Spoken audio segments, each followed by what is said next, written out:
Bismillahirrahmanirrahim. Assalamu alaikum dear students. Today our topic is chemical properties of bases and its uses.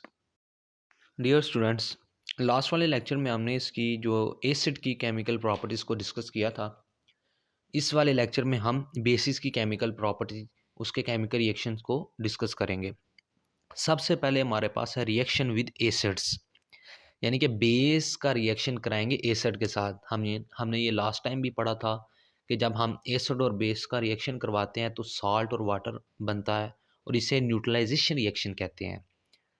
Basic react with acid to form salt and water, it is a neutralisation reaction. देखें कि जब भी base acid के साथ react करेगा तो salt और water बनेगा और ये जो रिएक्शन होगा ये न्यूट्रलाइजेशन रिएक्शन कहलाएगा। KOH सल्फ्यूरिक एसिड के साथ रिएक्ट करके K2SO4 बनाएगा और प्लस H2O बनाएगा। And then next one is reaction with ammonium salts. अब बेस को हम रिएक्ट करवाएंगे कोई भी अमोनियम साल्ट्स के साथ। पहले रिएक्शन में हमने जो बेस यूज़ की है वो सोडियम हाइड्रोक्साइड यूज़ की है NaOH, और उसके साथ जो हमने रिएक्ट करवाना है अमोनियम साल्ट वो हमने अमोनियम क्लोराइड यूज़ किया है। डियर स्टूडेंट, एक बात आपने याद रखनी है, जब भी अमोनियम साल्ट हम लेते हैं और उसको रिएक्ट किसी बेस के साथ कराते हैं तो तीन चीज़ें हमारे पास बनती हैं।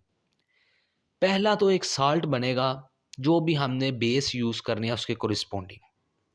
दूसरे नंबर पे अमोनिया गैस इवॉल्व होगी और तीसरे नंबर पे हमारे पास वाटर बनेगा। ये तीन चीज़ें आपने याद रखनी है। एक साल्ट बनेगा जो हमने बेस लिया उसके कॉरिस्पॉन्डिंग, दूसरे नंबर पे अमोनिया गैस बनेगी वो इवॉल्व आउट हो जाएगी, और तीसरे नंबर पे H2O यानी कि वाटर बनेगा। अगर ये हमें चीज़ें पता है तो इक्वेशन बनाना बहुत ईजी हमारे लिए हो जाता है कि हमें ये पता हो कि इस रिएक्शन से अगर हम इसको इससे रिएक्ट करें तो कौन कौन सी चीज़ें बनती हैं। अगर हमें ये पता है तो रिएक्शन बहुत ही ईजी हो जाता है। अब अमोनियम क्लोराइड को मैंने सोडियम हाइड्रोक्साइड के साथ रिएक्ट करवाया तो NaCl एक साल्ट बन गया, अमोनिया गैस इवॉल्व हो गई और H2O वाटर बन गया। बिल्कुल इसी तरह सेकंड रिएक्शन में भी हमने अमोनियम सल्फेट लिया हुआ है। इसमें हमने बेस चेंज की, हमने कैल्शियम हाइड्रोक्साइड को यूज़ किया। देखें एक साल्ट बना calcium sulphate, ammonia gas evolve out हुई और third one is water H2O बना। ये तीन चीज़ें हमारे पास बनेंगी।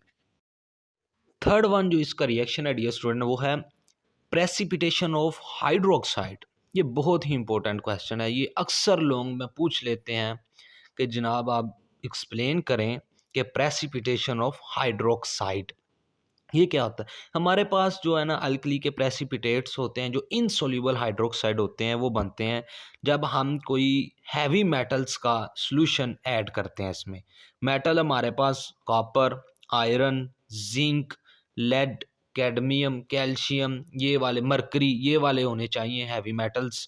जब हम इनका सॉल्यूशन जो है इनके साल्ट्स का सॉल्यूशन जब हम बेस के साथ रिएक्ट कराते हैं तो हमारे पास जो हाइड्रोक्साइड्स के प्रेसिपिटेट बनते हैं। आइए इनको डिस्कस करते हैं। सबसे पहले हमने कॉपर सल्फेट लिया और हमने उसको बेस के साथ रिएक्ट कराया। सोडियम हाइड्रोक्साइड हमने बेस ली, हमारे पास कॉपर के ऑक्साइड्स बनेंगे। कॉपर हाइड्रोक्साइड जो कि ब्लू पीपीटी प्रेसिपिटेट, इसके ब्लू कलर के प्रेसिपिटेट होते हैं जिसे हम नीला थोथा कहते हैं कॉपर को, ठीक है, नील का कलर। और हमारे पास जो नेक्स्ट वन सॉल्ट बनेगा वो Na2SO4 सोडियम सल्फेट बनेगा।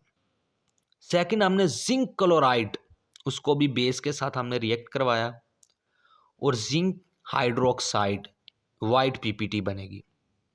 थर्ड वन है आयरन क्लोराइड FeCl3। हम जब इसको रिएक्ट बेस के साथ करवाते हैं सोडियम हाइड्रोक्साइड तो हमारे पास आयरन के जो हाइड्रोक्साइड्स बनते हैं वो ब्राउन पीपीटी में बनते हैं। डियर स्टूडेंट, आप देख सकते हैं जो हमारे पास पहली टेस्ट ट्यूब है ब्लू कलर की है, ये कॉपर हाइड्रोक्साइड का कलर है। और जो सेकंड वाली है वो हमने अभी पढ़ा कि आयरन हाइड्रोक्साइड जो ब्राउन कलर का है वो है। और अब आगे हम पढ़ेंगे ये Fe3 ऑक्सीडेशन स्टेट पे था +3, जब आयरन +3 हमने इसकी पढ़ी थी कि +2 भी ऑक्सीडेशन स्टेट होती है और +3 भी होती है, फेरस और फेरिक, ठीक है। जब ये +3 में होगा तो ब्राउन कलर ये शो करेगा, ब्राउन पीपीटी ये देगा। और जब ये +2 ऑक्सीडेशन स्टेट में होगा आयरन, तो ये डर्टी ग्रीन कलर की पीपीटी देगा। ये रिएक्शन हम आगे डिस्कस करते हैं। डियर स्टूडेंट, हमने फोर्थ वन पे है लेड नाइट्रेट। इसको बेस के साथ ट्रीट किया हमने सोडियम हाइड्रोक्साइड के साथ, तो हमारे पास लेड हाइड्रोक्साइड उसके वाइट पीपीटी बनते हैं। फिफ्थ पे कैल्शियम क्लोराइड को जब हम बेस के साथ ट्रीट करते हैं तो calcium hydroxide quick lime lime water जिसको हम कहते हैं, ठीक है, लाइम वाटर YPPT इसकी बनती है। और ये फेरस सल्फेट, अब ये +2 ऑक्सीडेशन पे आयरन जो हमने पीछे डिस्कस किया था वो +3 ऑक्सीडेशन स्टेट में था, FeCl3 वाला। ये FeSO4 ये +2 ऑक्सीडेशन स्टेट में है। अब इससे देखें डर्टी ग्रीन पीपीटी हमारे पास बनती हैं, ठीक है, जो है +2 ऑक्सीडेशन स्टेट पे आयरन की। अब ये स्टूडेंट हम डिस्कस करेंगे बेसिस के यूजेस। इसके यूज कौन कौन से हैं। सबसे पहली बेस हमारे पास है sodium hydroxide. Sodium hydroxide is use for manufacturing of soap. ये साबुन वगैरह बनाने के लिए यूज होती है। सेकंड वन बेस है हमारे पास calcium hydroxide. It is use for the manufacturing of bleaching powder. Calcium hydroxide bleaching powder को बनाने के लिए यूज होती है। Softening of hard water and utilization acidic soil and lakes due to acid rain. ये इसको न्यूट्रलाइज करने के लिए भी हम यूज़ करते हैं। हार्ड वाटर को सॉफ्ट करने के लिए भी हम कैल्शियम हाइड्रोक्साइड का यूज़ करते हैं। थर्ड वन है पोटाशियम हाइड्रोक्साइड। ये अल्कली बैटरी में बहुत ज़्यादा यूज़ होता है। It is use in alkaline batteries. Fourth one पे हमारे पास dear student magnesium hydroxide. It is used as a base to neutralize acidity in the stomach. जो स्टोमिक में एसिडिटी हो जाती है उसको न्यूट्रलाइज करने के लिए जो ये मैग्नीशियम हाइड्रोक्साइड है उसका यूज़ किया जाता है। It is also use for the mean treatment of bee stings. Bee stings जो होते हैं उनके ट्रीटमेंट के लिए भी हम इसको यूज़ करते हैं, मैग्नीशियम हाइड्रोक्साइड। फिफ्थ में हमारे पास aluminium hydroxide. It is used as a foaming agent in the fire extinguisher. Fire extinguisher में हम जो फोमिंग एजेंट यूज करते हैं वो अल्मीनियम हाइड्रोक्साइड्स के होते हैं। And the last one is ammonium hydroxide is use to remove grease stains from clothes. कपड़ों में से जो दाग वगैरह धब्बे वगैरह हम रिमूव करते हैं, जो वॉशिंग सोडा डिफरेंट यूज़ करते हैं हम, उसके अंदर अमोनियम हाइड्रोक्साइड्स होता है। ये क्या काम करता है, ये कपड़ों से दाग वगैरह धब्बे वगैरह रिमूव करने के लिए काम आता है। डियर स्टूडेंट, ये था हमारा आज का टॉपिक जिसमें हमने आज डिस्कस किया केमिकल प्रॉपर्टीज ऑफ बेसिस और उसके यूजेस को। I hope you understand this lecture. Thank you very much.